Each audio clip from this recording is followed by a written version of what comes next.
Kakauwi ko lang pinitas ko kanina sa library. Meron kasi kaming mini garden. So, nakita ko, tapos sabi nung kasama ko, oh, you can get that, Choy.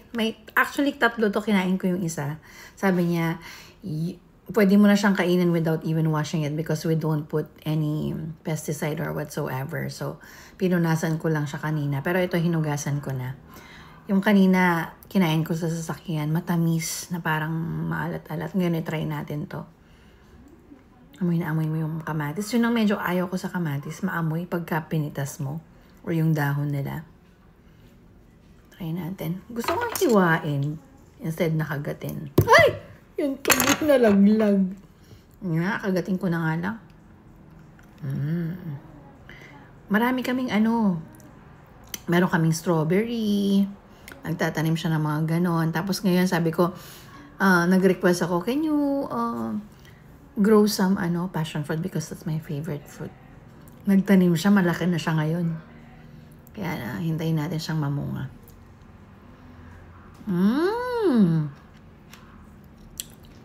OA.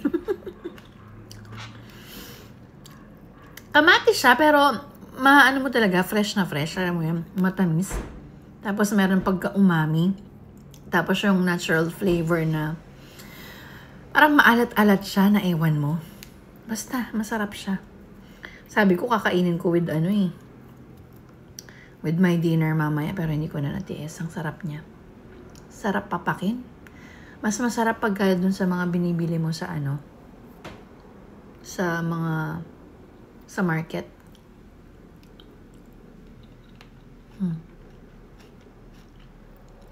Parang gusto ko magtanim ng ganito.